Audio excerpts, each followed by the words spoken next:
Brother Randy will be exhorting us this morning. His subject this morning is Neither Do I Condemn You. And he's asked that we read from John chapter 8, verses 2 through 9. And early in the morning he came again into the temple, and all the people came unto him, and he sat down and taught them. The scribes and the Pharisees brought unto him a woman taken in adultery. And when they had set her in the midst, they said unto him, Master, this woman was taken in adultery in the very act. Now Moses in the law commanded us that such should be stoned, but what sayest thou? This they said, tempting him, that they might have to accuse him. But Jesus stooped down and with his finger wrote on the ground, as though he heard them not. So when they continued asking him, he lifted up himself and said unto them, He that is without sin among you, let him first cast a stone at her. And again he stooped down and wrote on the ground. And they which heard it, being convicted by their own conscience, went out one by one, beginning at the eldest even unto the last. And Jesus was left alone, and the woman standing in the midst. Again, the subject this morning will be, Neither do I condemn you. 2 through 9? I can.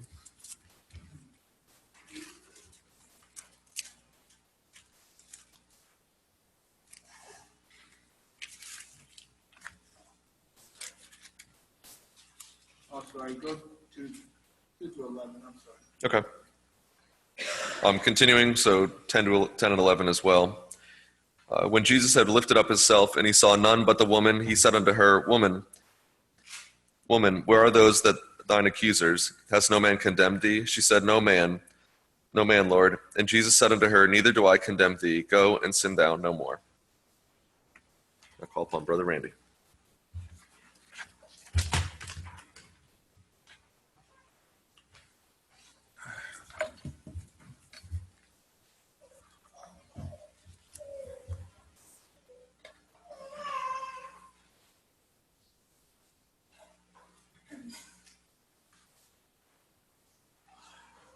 That was my fault. He didn't read enough. I didn't tell him the right verses. Brother David was the scheduled speaker for today, Brother David Stanley, and he took his family up to Arlington to witness the baptism of Haiti Marmel. So I told him I would stand in for him, and Lord willing, you'll be able to hear him in a few weeks. I'm going to talk about this incident that John records in chapter 8, but I want to give some background about the whole Gospel of John before I get into the specific of this record.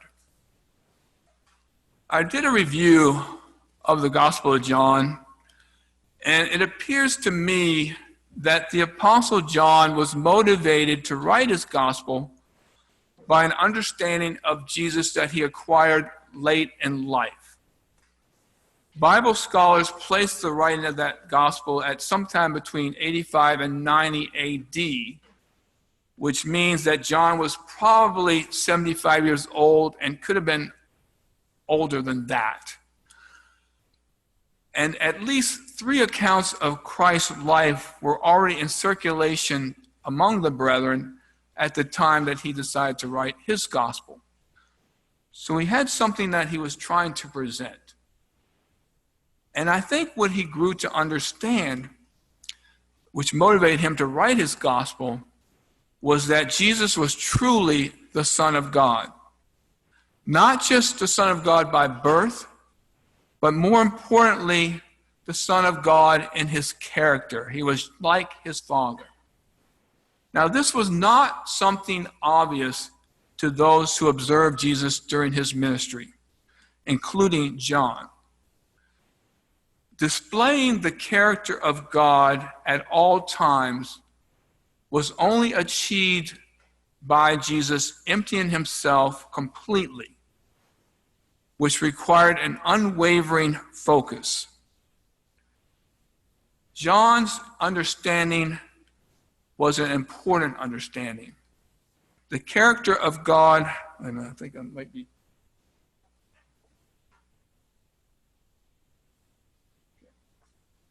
The character of God is the glory of God. In Exodus 33, Moses asked to see the glory of God. And in Exodus 34, what he saw was the character of God.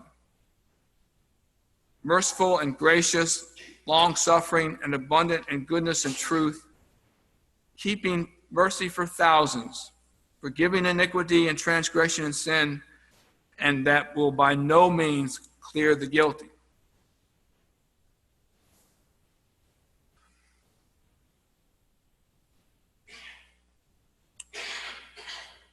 His perspective, God's perspective, which was the basis for his word, was derived from his character. And the record of Jesus Christ, not just in John, but throughout the Bible, enhances the scriptural presentation of the perspective and character of God. It makes more clear what it means to walk with God. Oh, it's the wrong slide. Okay. John put in the first chapter, no man has seen God at any time. The only begotten Son, which is in the bosom of the Father, he hath declared him, or he has made him known. Now, most of the events in Christ's ministry that John chose to include in his gospel involved either signs, which were miracles, or extensive discourses. The account of the adulterous woman brought before him in chapter 8 doesn't contain either one. So its inclusion is a curiosity. So let's look at that. Jesus was teaching at the temple during the Feast of the Tabernacles.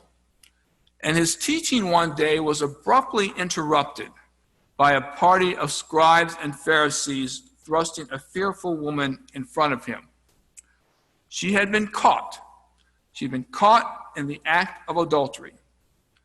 The law of Moses commanded death for this offense. Not to say it just once, but it says it twice. The man that commits adultery with another man's wife, even he that commits adultery with his neighbor's wife, the adulterer and the adulteress shall surely be put to death. That's in Leviticus.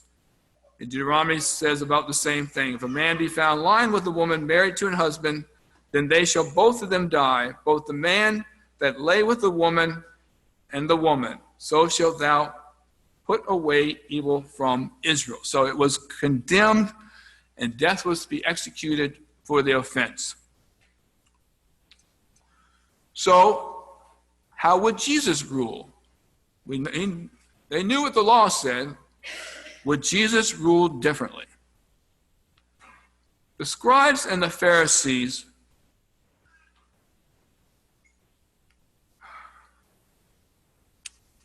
focused on the code of justice and the law of Moses, with good reason. The history of Israel indicated that obedience resulted in favor and honor from God, while disobedience resulted in punishment. They therefore made meticulous efforts to correctly interpret and comply with each jot and tittle of the law, believing that if they complied well enough, it was the path to righteousness, and through God's justice, they would gain salvation. However, we're pretty harsh on the scribes and Pharisees generally because they were so opposed to Jesus. But they were not the only people who've been fixated on justice. All men are passionate about justice when they are troubled by an offense.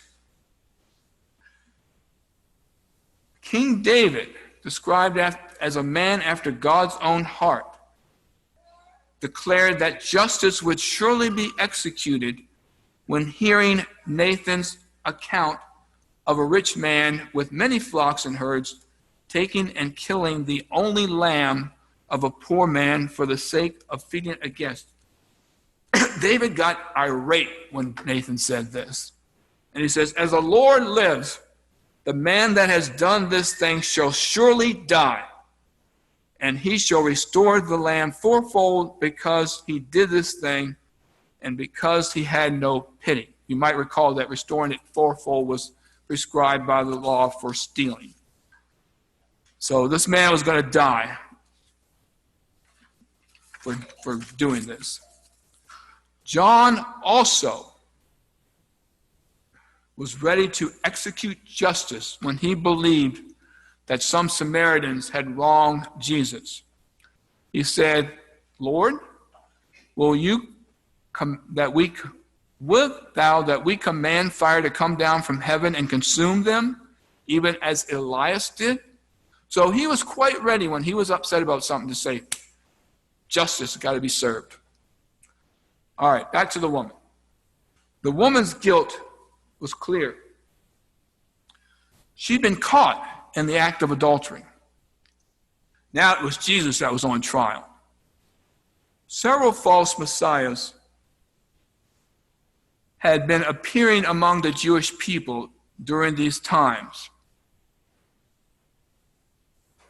And Gamaliel talks about two of them in Acts chapter 5. He says, before these days, Theudas, boasting himself to be somebody, to whom a number of men, about 400, joined themselves, who was slain, and as many as obeyed him were scattered and brought to naught. After this man rose up Judas of Galilee in the days of the taxing. And you might recall that the days of the taxing were the days that Joseph carried Mary to Bethlehem for the census. That's what the taxing was. And drew away much people after him. He also perished, and all, even as many as obeyed him, were dispersed. Now, Theudas and Judas were not the only two false messiahs to appear in Judea. And the scribes and the Pharisees had great desire to prove that this Jesus was just another one of the false messiahs. They had already concluded that he did not revere the law, and his judgment in this case of the woman caught in the act of adultery might well provide them with evidence to condemn him to death before the Sanhedrin. So their question was carefully worded.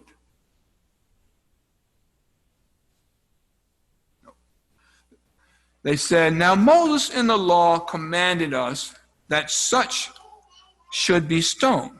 But what do you say? Jesus neither rebuked them for interrupting his teaching, nor did he immediately issue a judgment.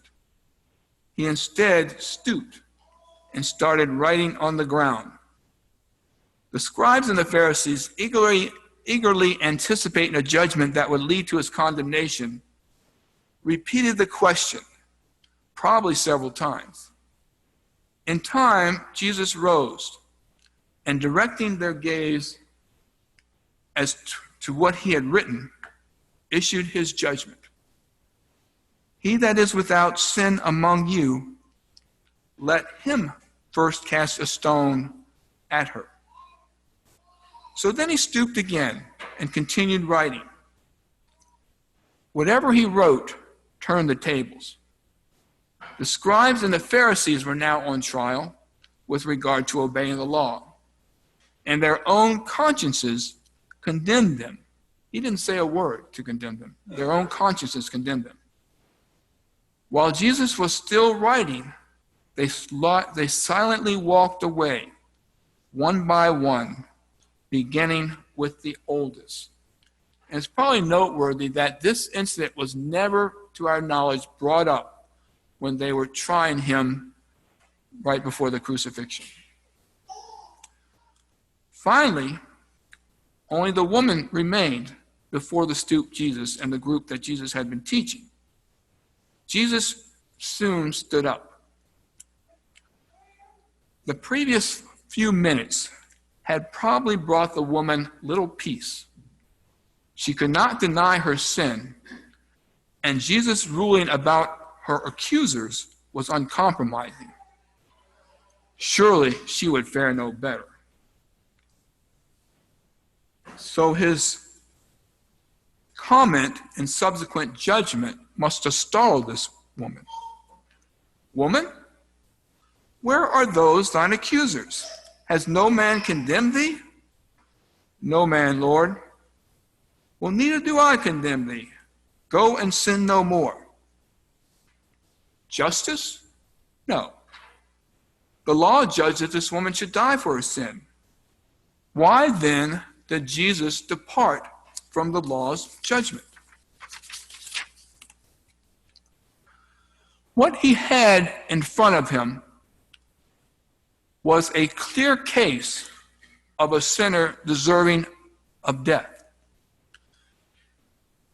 And when she was brought before him, I think that he perceived an opportunity to illustrate the error, that's E-R-A, that his father was instituting through him. That error was foretold through the prophet Isaiah, and it involves the concept of the acceptable year or the acceptable time. Reading from Isaiah 49. Thus saith the Lord, in an acceptable time have I heard thee, and in a day of salvation have I helped thee.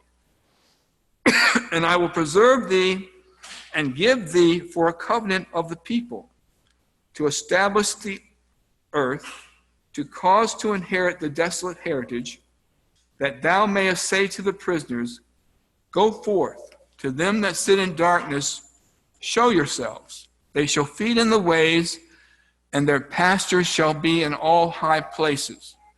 They shall not hunger nor thirst, neither shall the heat nor sun smite them. For he that hath mercy on them shall lead them. Even by the springs of water shall he guide them. A passage you might be a little more familiar with is in Isaiah 61, where he says, the Spirit of the Lord is upon me. And he names several things, and the last thing he says is to preach the acceptable year of the Lord. And you might recall that when Jesus had gone through his temptations in the wilderness, he went to the synagogue at Nazareth, and he got up and read this passage in Isaiah 61, and he said to the audience, this day, this passage is fulfilled in your eyes. So, the acceptable time or the acceptable year would be an error when acceptance or reconciliation to God would be freely offered through Christ. A covenant stemming from God's propensity or inclination to be merciful and gracious would be made available to all the families of the earth. Now, you've probably not heard that statement before. I hadn't heard it. That God's propensity or inclination is to be merciful and gracious. But that's exactly what he told Moses when Moses asked to see his glory. He put his merciful and gracious ahead of his not clearing the guilty. And same thing that Jesus said in Matthew 5 when he said that God sends his sun, it makes the sun to rise on the evil and the good, and sends rain to the just and the unjust. So there's a certain level of mercy that is shown to all men. And in a very real sense, God is gracious and merciful to all men. And it's that propensity or inclination in his character that was behind this covenant that he was going to make available to all the families of the earth through his Son. The outpouring of God's grace through Jesus, however, would not be an acceptance of sin. It would come with the condition that those receiving this grace would humbly submit to the righteousness of God, allowing his word to transform their character to be ever closer to his. Hence, Jesus' final statement to the woman, Go and sin no more. Now I want to close with some thoughts about Jesus as the Son of God. It is sobering and humbling to reflect on Jesus as the Son of God. On the one hand, his efforts to bring God's light and truth to Israel were virtually innumerable. John, who was present with him, wrote, "And there are many other things which Jesus did, that if they should be written every one, I suppose that even the world itself could not contain the books that should be written." So he's going forth with innumerable efforts almost to present the light of God to Israel. But on the other hand, while he's doing that, he faced rejection and intense hatred. But he always presented himself as one whose purpose was to save. He could have often executed righteous judgment upon his adversaries. Remember how quick that feeling arises when one senses that something's wrong. He could have executed righteous judgment. He had the ability to do it. But his Father had commanded him to refrain.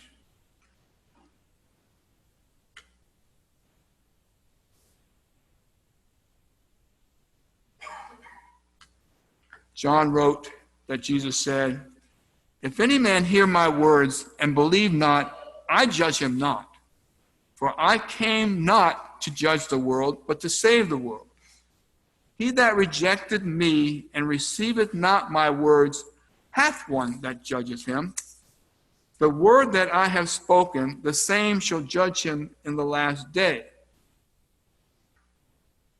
For I have not spoken of myself, but the Father which sent me, he gave me a commandment, what I should say and what I should speak. And I know that his commandment is life everlasting.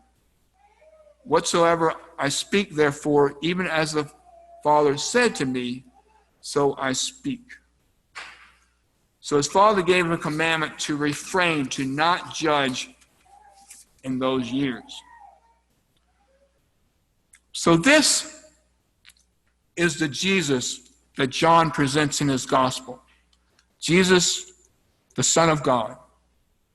It was a Jesus who, through perseverance, restraint, signs, and completely emptying himself, presented his Father's character, love, and light to the world with a fullness unseen before or since.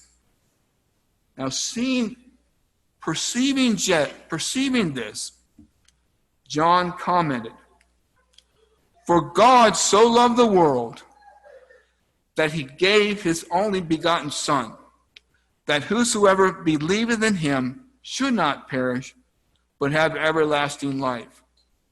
For God sent not his Son into the world to condemn the world, but that the world through him might be saved. He that believeth on him is not condemned, but he that believeth not is condemned already, because he hath not believed in the name of the only begotten Son of God.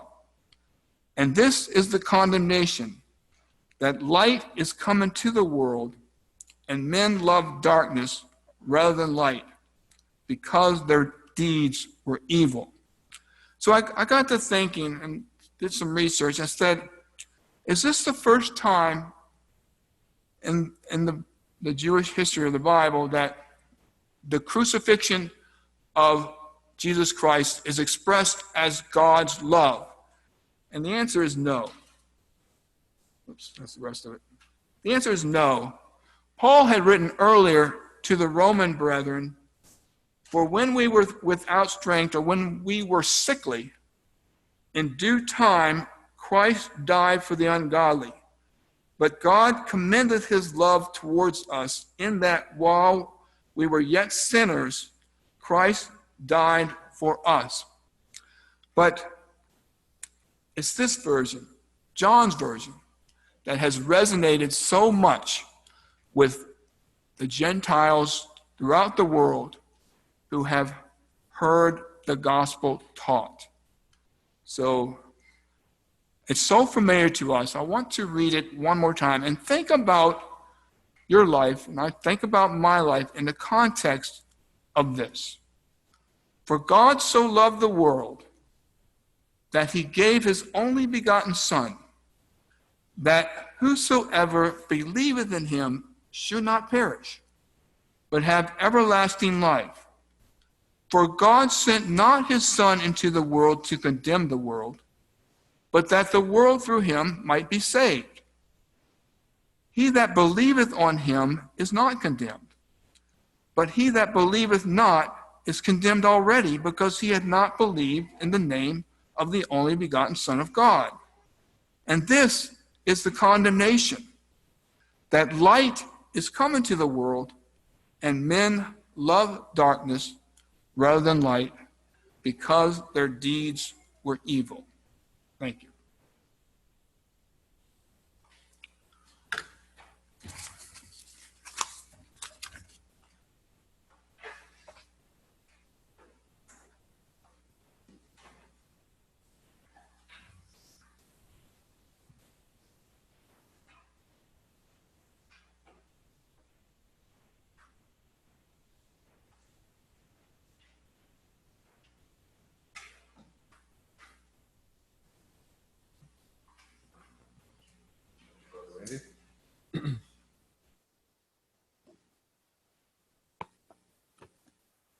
We'll continue now by singing hymn 262.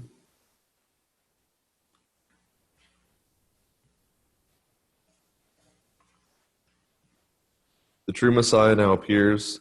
The types are all withdrawn, so fly the shadows and the stars before the rising dawn. Hymn 262.